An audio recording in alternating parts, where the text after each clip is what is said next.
Greater Visakha నగరం అభివృద్ధిలో పోటీ పడుతోందని ఎమ్మెల్యే పల్లా శ్రీనివాసరావు అన్నారు. జీవీఎంసీ 86వ వార్డు కూర్మన్నపాలెం శివారు దువ్వాడపై వంతెన కింద 70 కంటైనర్ దుకాణాలు నిర్మాణానికి శంకుస్థాపన చేశారు.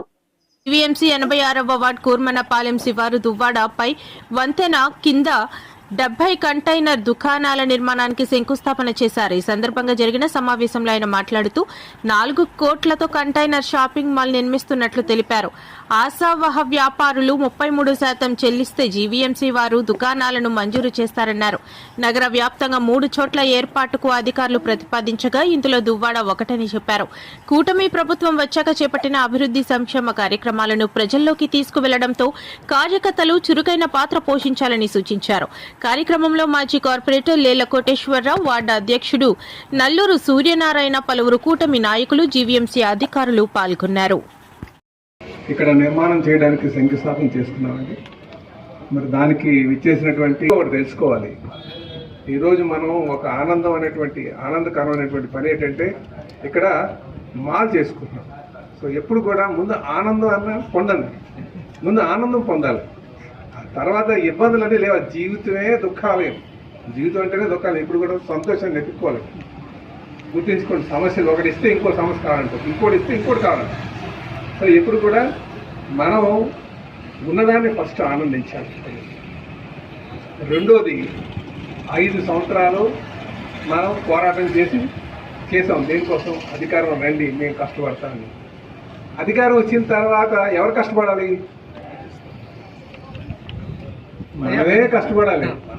మనమే కష్టపడాలి. ఎందుకని? ప్రజల దగ్గరికి వెళ్ళి, ఇంటింటికి వెళ్ళి మీకు అది చేస్తాం, ఇది చేస్తాం, మేము అన్నీ చేస్తాం, మీకు అందుబాటులో ఉంటాం, అన్నీ చెప్పుకొచ్చాం. ఒకవేళ అధికారులు అన్నది చేయకపోతే 10 సార్లు మనమే తిరగాలి. జీవితంలో ఎన్నో చేయాలనుకుంటే అన్నీ చేయక్కర్లే, అనుకున్న పని మాత్రం చేయాలనుకో. ఒకటైనా మనం చేయాలి. నేను నా కష్టంతో అయ్యిందని కానీ గమనించేవాళ్ళం ఉంటుంది ఖచ్చితంగా. కనుక ఈరోజు నాకు పని ఒత్తిడి ఎక్కువ అవుతుంది. పని ఒత్తిడి అంటే ఏంటంటే నేను మెయిన్ ఆఫీస్లో కూర్చోడమే, అక్కడికి వెళ్ళాలి. పని ఒత్తిడి అంటే నా ఉద్దేశం అదర్ పనులు, మనకు పార్టీ స్టేట్ వైడ్ ఇష్యూస్ మీద మనం చూస్తున్నాం. సో ఇక్కడ నేను చూడలేకపోతున్నాను. దయచేసి అందుకే మా మిత్రులందరికీ కూడా మీరు అందరూ కష్టపడారు. ఈరోజు నేను ఇక్కడ ఈ పొజిషన్లో ఉన్నానంటే మీ వల్లే ఉన్నాను. 100% ఎక్కడికి వెళ్ళినా సరే మీ వల్లే ఉన్నాను. ముఖ్యమంత్రి సమక్షంలో కూడా నేను చెప్పాను, మన ఆవిర్భావ దినోత్సవం ఈరోజు ఎన్ని సంక్షోభాలు ఎదుర్కొన్నా, ఎన్ని ఇబ్బందులు పడినా ఈరోజు ఈ స్థాయిలో ఉన్నామంటే అది కార్యకర్తల వల్లే. కార్యకర్తలు ఒక ముందు చెప్పుడే, వాళ్ళ వల్లే మేము ఇక్కడ ఉన్నాం. అయితే మనం మీ వల్ల ఉన్న అది ఫుల్ ప్రెజ్గా 100 అడుగులు రోడ్డు పెట్టాలని, సబ్సిక్వెంట్గా మళ్ళీ 80 అడుగులు పెట్టాలని చెప్పేసి ఒక ఆలోచనకి వచ్చారు. మాస్టర్ ప్లాన్లో రోడ్డు మార్చారు, మళ్ళీ 100 అడుగులే పెట్టండి అని చెప్పారు. ఎందుకంటే భవిష్యత్తులో చాలా ముఖ్యమైనటువంటి రోడ్డు అవుతుందని. ఇప్పుడు దానికోసం డబ్బులు అన్నీ కేటాయించాం. పాత డబ్బులు వచ్చినాయి, మళ్ళీ వెళ్ళిపోయినాయి, మళ్ళీ కొత్తగా డబ్బులు కేటాయించాం.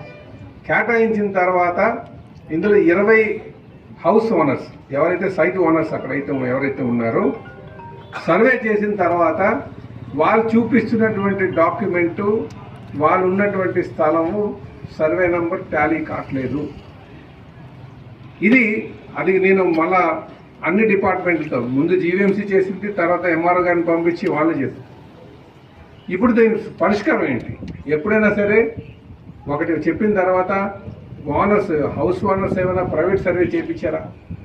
నీది తప్పు, ఎంఆర్ఓ గారు చెప్పిన తప్పు, లేదా జీవీఎంసీ సర్వే చెప్పిన తప్పు. కనుక దీన్ని నేను ప్రైవేట్ సర్వే చేసుకున్నాను, ఇది కరెక్ట్ అని చెప్పేసి ఒక రిపోర్ట్ ఏమన్నా అదే ఫైనల్ చేయించేస్తాను. ఇప్పుడు ఏముందంటే సర్వే నెంబర్ ఒకటే, సర్వే నెంబర్లో సబ్ డివిజన్ వేరే చూపిస్తుంది. 20 మందికి ఆ 20 మందికి మనం బలవంతంగా వేసుకెళ్ళిపోవచ్చు, కాకపోతే అన్యాయం అయిపోతారు. ఏ కారణం చేత ఆ రోజుల్లో విలువ లేవు. ఇప్పుడు కొనుక్కునేటువంటి ఆ రోజు వేరు, ఈ రోజు వేరు. ఈరోజు భూమికి బాగా విలువ వచ్చింది కనుక, అలాగే కట్టుదిట్టంగా చూస్తున్నారు కనుక, మనకు ఇప్పుడు టెక్నాలజీ బాగా పెరిగింది కనుక క్లియర్గా ఆ సర్వే నెంబర్లు ఇవి కూడా చెక్ చేయగలుగుతున్నాం.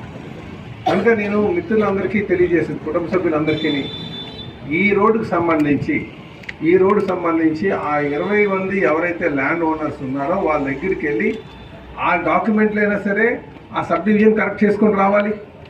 కాదు నాది ఇదే సర్వే నెంబర్ ఇదే కరెక్ట్ అని కూర్చుంటే నా సబ్ డివిజన్ కరెక్ట్ అంటే మనం ప్రైవేట్ సర్వేని చేపించి చూపించాలి, ఇదిగో నా సర్వే ప్రకారం గెలకొచ్చిందని.